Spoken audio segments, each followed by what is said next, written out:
Segera lakukan ini jika mau bantuan sosialnya masih tetap cair di tahap berikutnya, baik yang melalui kantor pos ataupun yang melalui KKS Himbara. Guys, buat kamu yang belum subscribe, jangan lupa subscribe ya. Dah, itu aja.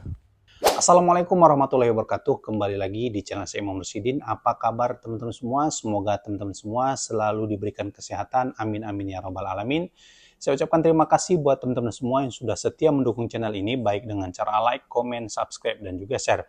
Dan bagi teman-teman yang baru bergabung dan baru kenal dengan channel ini, jangan lupa klik tombol subscribe di bawah video ini. Jangan lupa diaktifkan lonceng notifikasinya, supaya teman-teman mendapatkan informasi pemberitahuan terbaru dari channel ini. Dan buat teman-teman yang punya pertanyaan, silahkan tuliskan di kolom komentar. Sekali lagi, jangan lupa di like video ini. Oke, teman-teman semua, di video kali ini kita akan membahas seputar segera lakukan hal ini jika mau bantuan sosialnya, baik PKH ataupun BPNT, tetap cair di tahap berikutnya. Nanti tahap berikutnya itu adalah tahap 3 ya teman-teman. Jadi sebelum masuk ke informasinya, seperti biasa kita akan coba jawab pertanyaan dari teman-teman semua yang sudah bertanya di video saya di video saya sebelumnya. Nah, ini pertanyaannya.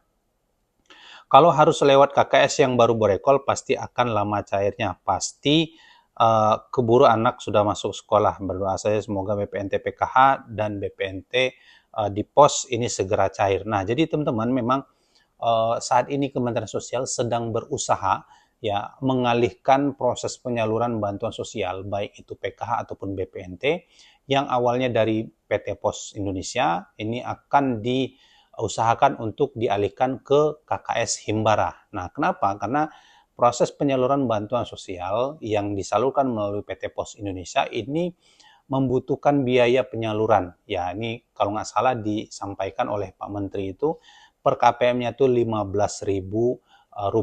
Nah, ini kita bisa bayangkan kalau misalnya ada sekitar 10.000 data penerima bantuan sosial di PT Pos, ini dikali 15.000 ada sekitar kurang lebih 150 juta. Ya, ini dalam 10.000 penerima. Kalau kita kalikan 1 juta penerima, mungkin sudah 15 miliar ini untuk proses penyaluran bantuan sosial melalui PT Pos, sehingga Kementerian Sosial ini berinisiatif akan mengalihkan proses penyalurannya dari dari PT Pos ke KKS Himbara. Oleh sebab itu nantinya akan ada proses burekol atau buka rekening kolektif yang akan disalurkan oleh pihak Bank Himbara di wilayah masing-masing. Namun untuk proses ini masih dilakukan secara bertahap ya. Ini masih dalam proses perbaikan data. Semoga nanti setelah perbaikan data, kemudian data yang KPM yang awalnya di kantor pos diberikan ke Bank Himbara, sehingga nanti Bank Himbara menyetujui untuk buka rekening kolektif atau burekol, ya nanti mudah-mudahan dalam waktu dekat ini sudah akan ada proses burekol tahap 2 ya, khususnya di wilayah 1 tahap 1 sudah, di wilayah saya ini tahap 1 sudah ya, baru 3 orang. Mudah-mudahan ada tahap 2 untuk burekol di Bank Mandiri ya, di wilayah saya itu di Bank Mandiri Kabupaten Siak. Nah, sehingga ya teman-teman memang sampai hari ini untuk proses penyaluran bantuan PK dan BPNT di PT Pos ini masih belum ada informasi lebih lanjut, tetapi beberapa waktu yang lalu saya sudah konfirmasi ke pihak PT Pos, memang akan ada nanti penyaluran bantuan sosial PKH dan juga BPNT, namun tidak sebanyak sebelumnya.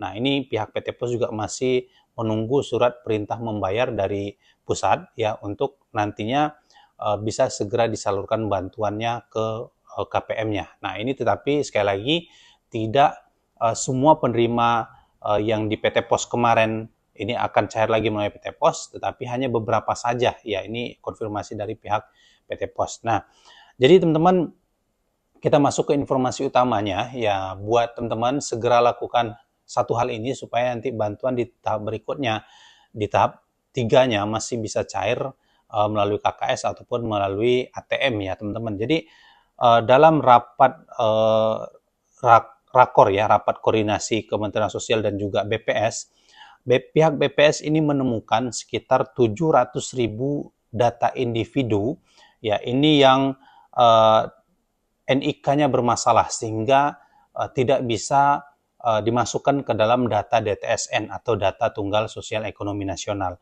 Nah, seperti kita tahu bersama bahwasanya Kementerian Sosial saat ini menggunakan data DTSN untuk menjadikan patokan DTSN itu untuk dijadikan patokan dalam memberikan bantuan sosial, sehingga bagi KPM atau bagi masyarakat yang datanya tidak masuk ke dalam data DTSN, itu sudah bisa dipastikan dia tidak bisa menerima bantuan sosial, baik itu PKH, BPNT, dan bantuan lainnya.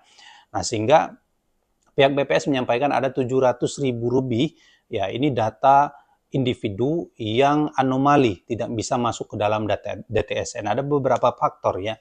Yang pertama, ada yang datanya itu dia ketika dicek di Dukcapil ternyata dia sudah meninggal, tetapi masih masuk ke dalam data DTSN atau data DTKS kemarin ya. Nah, ini tentunya harus ada sinkronisasi. Memang sangat banyak sekali KPM-KPM yang dia sudah meninggal tetapi tidak membuat akta kematian atau tidak membuat akte kematian, sehingga ketika dilakukan sinkronisasi oleh BPS ini langsung otomatis terbaca dia sudah meninggal tetapi masih masih menerima bantuan sosialnya.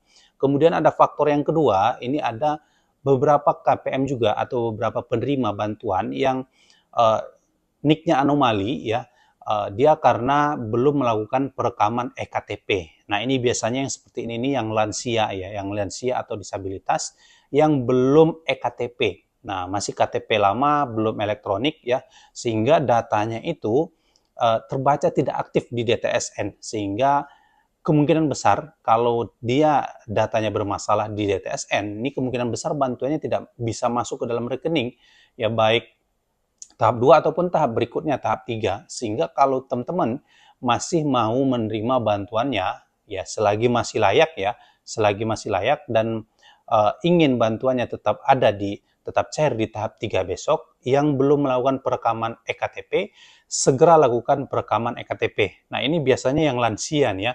Jadi teman-teman harus segera melakukan update data EKTP di Dukcapil di wilayah masing-masing ya, untuk nantinya dialihkan ke EKTP sehingga datanya bisa dipadankan dengan DTSN. Ya, kalau datanya sudah masuk ke dalam data DTSN, ya kemungkinan besar masih bisa tetap menerima bantuannya di tahap berikutnya.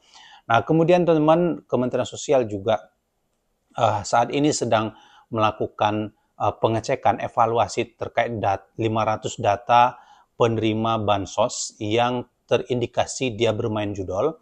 Nah, ini masih dilakukan pengecekan oleh PPATK ya, Badan Pemeriksa Keuangan atau lembaga yang bisa mengecek transaksi keuangan seluruh penerima bansos berdasarkan NIK dan juga nomor rekening. Kalau teman-teman memang nanti terbukti menggunakan bantuan sosialnya itu untuk bermain judol, nah ini ancamannya bantuannya pasti akan dihapus atau dialihkan ke penerima baru atau penerima lainnya. Nah, kemudian kalau memang nanti terbukti kemudian dialihkan, siapa yang bisa menerima bantuan sosial baru ini ya? Siapa penerima baru ini? Yaitu adalah data yang sudah masuk ke dalam data DTSN dan masuk ke dalam kategori desil 1, desil 2, desil 3, dan desil 4. Nah, jadi itu ya teman-teman.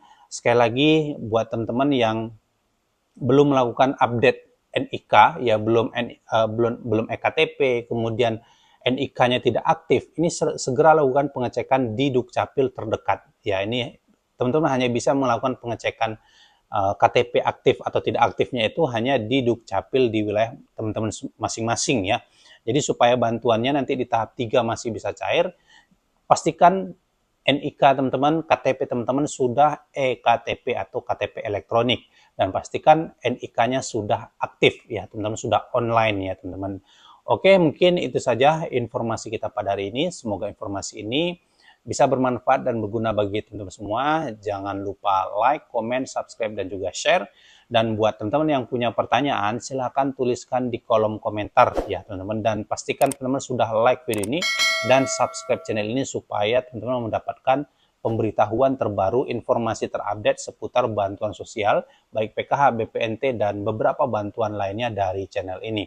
Itu saja dari saya ucapkan terima kasih. Saya Imam Rusidin. Assalamualaikum warahmatullahi wabarakatuh.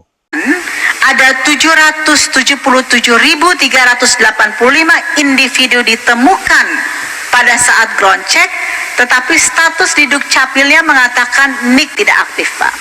Nah, ini yang kami kemudian, kenapa NIK tidak aktif? Karena kemudian kami cek ada 60.019 orang.